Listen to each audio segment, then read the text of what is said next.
hasil yang luar biasa banget. Tahu ya juga mainnya kayak apa gitu kan. Di luar lapangan bahwa mereka tidak best friend, it's okay kan? Indonesia Masuk lapangan tuh kayak lebih yakin gitu. Dari total 16 wakil yang dikirimkan di Thailand Open, ada 2 yang melaju ke babak semifinal. Dan banyak banget ternyata yang kalah di babak awal. Ada beberapa yang bisa lolos ke babak quarterfinal. Kita bahas dulu. Dan kita akan mengevaluasi ya Ci, ini lebih tepatnya. Bukan ngebahas sih, mengevaluasi. Karena banyak banget yang kalah di babak pertama. Secara mengejutkan sih, sebenarnya cukup kaget juga. Kita evaluasi di sektor mungkin ganda putri dulu. Ini cuma mentok kan kemarin di quarterfinal, yaitu ada Ana dan juga Tiwi yang kalahnya juga cukup jauh lah waktu kemarin ini. Ada juga kemarin Apri yang dipasangin sama Feby, ternyata juga kalah di babak awal sama Tria sama Rachel. Ini gimana nih Ci, kira-kira di sektor ini prospeknya ini seperti apa? Apakah setelah ini dengan hasil ini gitu kan nggak ada yang bisa tembus nih, maksudnya dilihat di 1/400, oh udah deh kita rombak dulu atau gimana?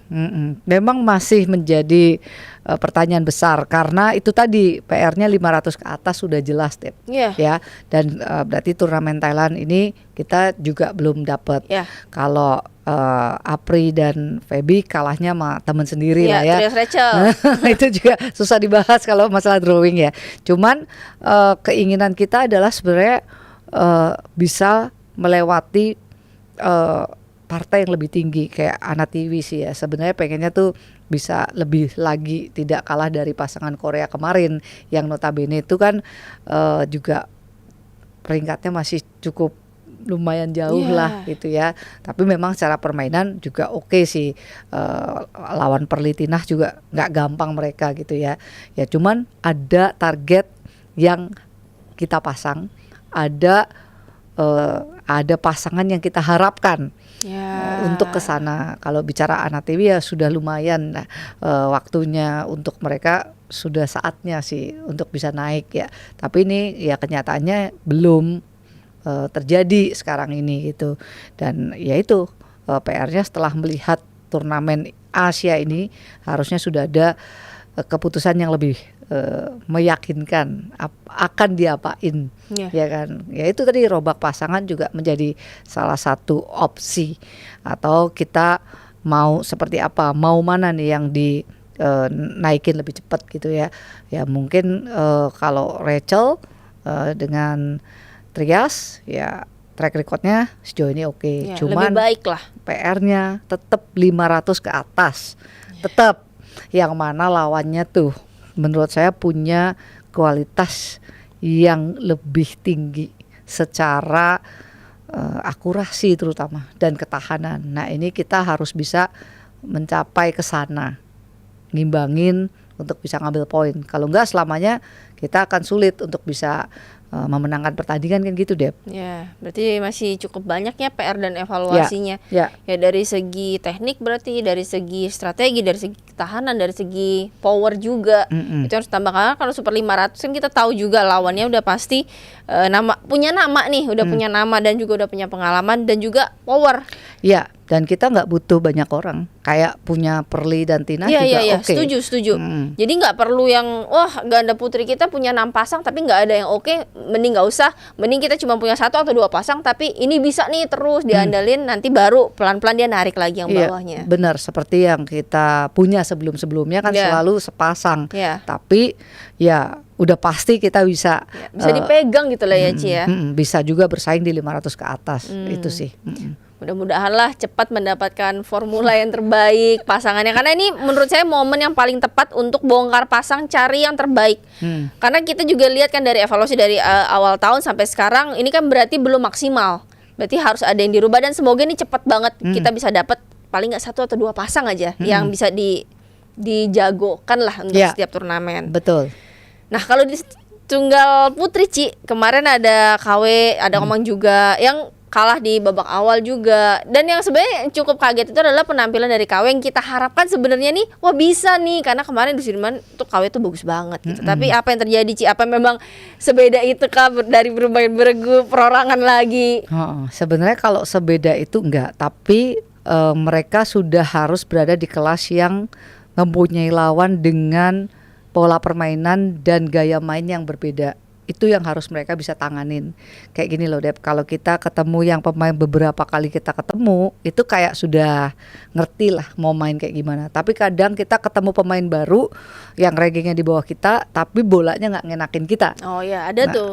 Bisa gitu ya. Ini sehingga jadi nggak enak penyesuaiannya, nggak enak ngatasi kondisi di lapangan. Ya itu yang terjadi. Dan tunggal putri itu juga ada fase yang kayak kalau nggak enak tuh kayak susah baliknya tuh juga ada gitu deh, kayak nguasain lapangannya tuh nggak yakin, nggak firm kita gitu. Nah itu sangat berbahaya di sektor tunggal putri. Nah saya melihat mungkin apakah seperti itu yang terjadi gitu ya, sehingga kalau KW kemarin ketemu yang ya boleh dibilang rankingnya ya di atas lah kemarinnya Thailand, ketemu Korea, dia bisa tampil lepas, dia tahu bolanya kemana, cara mainnya gimana. Kalau yang ini kan juga ketemu Cho Kye-won ini kan kayak ada nggak enaknya dia main gitu Dep.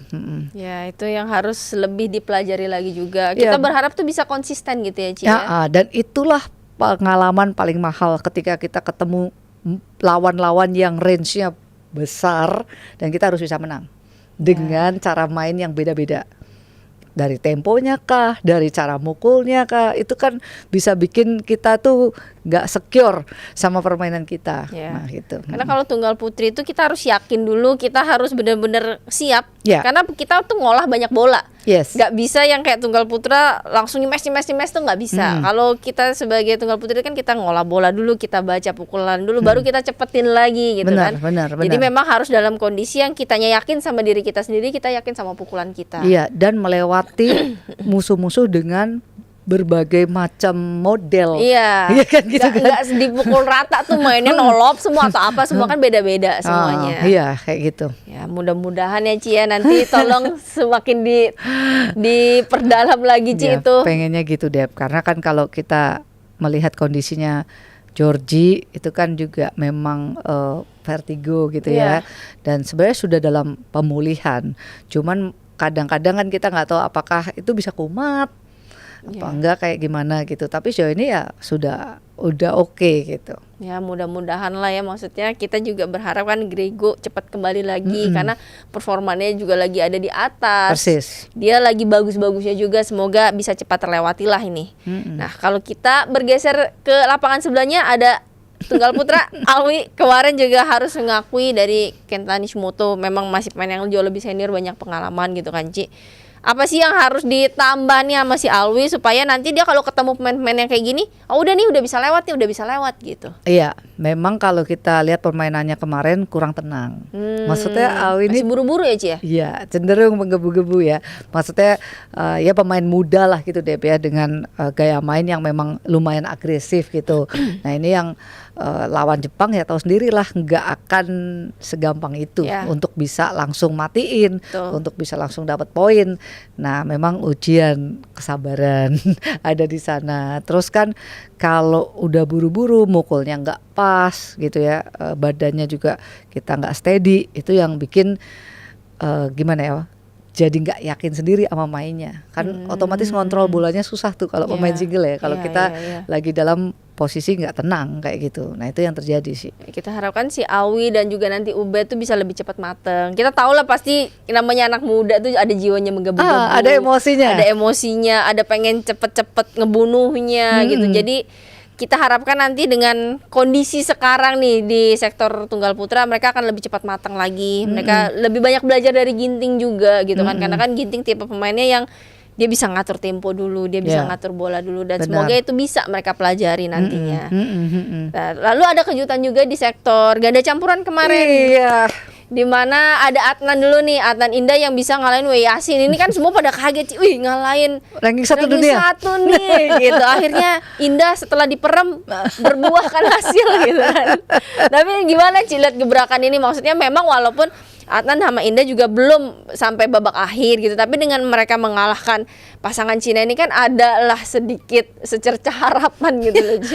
Insight-nya tuh beda gue Dep. Jadi gue lihat ini ranking 1 udah kalah. Terus unggulan ke-3 apa ke-4 tuh yang China yang juara All England Keempat juga kalah.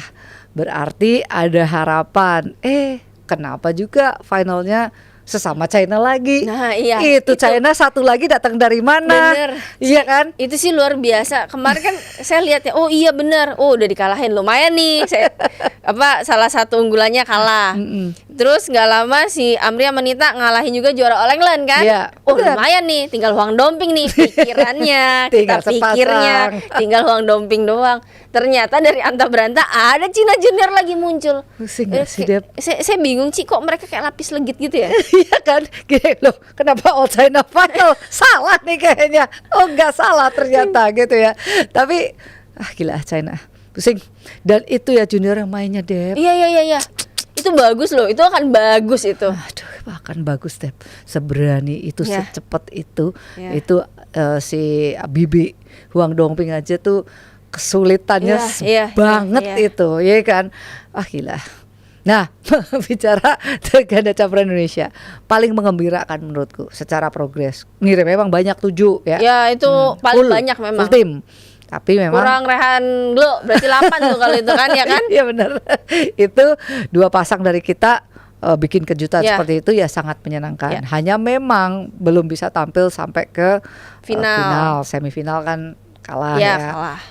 Jadi memang secara kualitas ya berprogres.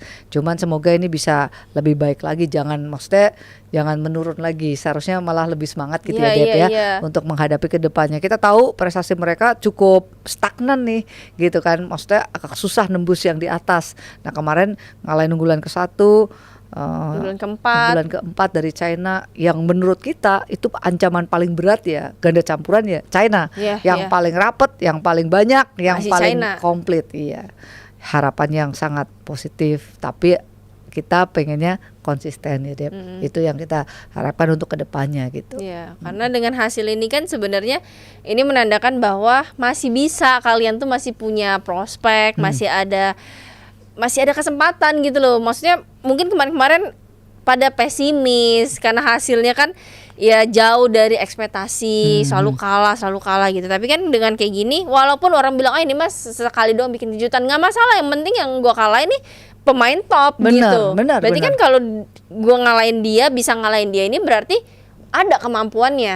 Kalau bermain memang 100% bersih ya kita ngomongnya. Punya kualitas kan Iya. buat ngalahin pemain-pemain yang menurut kita memang ya itu tantangannya 500 ke atas tuh mereka ini Iya. gitu kan, ngalahin mereka ini Iya. gitu sih Dep. Mungkin kualitas tuh maksudnya kita kualitas nggak terlalu kalah jauh kualitas kemampuan, tapi yang memang sangat berbeda itu adalah konsistennya. Iya benar. Kenapa bisa Cina ini merajai? Ya itu konsisten banget. Kayak kita sekarang lihat kayak kemarin nih Amri sama Nita udah ngalahin juara All England, dia udah dihadang lagi, ditungguin ya masih Huang Domping nih. Iya. Kalau sampai dia bisa lolos ini luar biasa sebenarnya. Benar. Tapi kalau kita lihat lagi ada Cinalanya lagi gitu kan. Jadi dia lapisnya tuh 1 2 3 4 gitu. Itu luar 4 biasa. itu juga kayak rapet banget, kayak bedanya tuh tipis banget gitu ya. Makanya bisa sampai ke final ngalahin si Tang Chungman ya, Iya, dan si ngalahin Sweat gitu. Itu juga bagus tuh pasangan pasangan Hong Kong. China itu kan. Jadi ya begitulah fakta yang harus kita terima di ganda campuran Dep. Gimana Dep? Ya sama ya itu tadi pokoknya harus tetap udah yakin aja gitu. Mau orang mau ngomong apa nggak bakal bisa. Kalau kitanya sendiri dalam hati kecil masih punya keyakinan sama diri sendiri, udah maju aja gitu. Iya. Karena kalau orang lain nggak percaya nggak apa-apa gitu. Tapi kalau kita udah nggak percaya sama diri kita sendiri, ya udah stop aja. Ya itu yang repot. Iya, kalau kita udah nggak percaya sama diri kita sendiri, kita udah kayaknya pesimis, kayaknya nggak bakal bisa nih, udah nggak mungkin bisa juara, ya udah mending stop, karena udah nggak ada kepercayaan diri gitu. Benar. Tapi mudah-mudahan setelah ini kan ada keyakinan tuh Dep. Ada harusnya. Iya kan, bisa ngalahin loh. Iya, dan ini menjadi acuan juga bagi teman-teman di sektor ganda campuran lainnya bahwa bisa nih. Kemarin si Adnan Indah bisa, si Amri Nita bisa, Jafar sama Felix juga kemarin bikin kejutan. Ya, Jadi betul. ada potensinya bisa gitu. Yang penting ya itu tadi berusaha terus. Iya, semangat sekali Debbie. Soalnya seneng gitu kan Iya maksudnya. benar. Ini salah satu sektor yang dulunya Menjadi menjadi andalan terus jadi anak bawang gitu kan. Ini OTW menjadi Semoga andalan deh. Iya, semoga mudah-mudahan, dan kita juga doakan nanti pokoknya prestasi yang terbaik untuk di next turnamen. Oke, jangan kemana-mana, setelah ini kita akan ngebahas pembahasan lainnya. hasil yang luar biasa banget. Tahu ya juga mainnya kayak apa gitu kan. Di luar lapangan bahwa mereka tidak best friend, it's okay kan? Masuk lapangan tuh kayak lebih yakin gitu.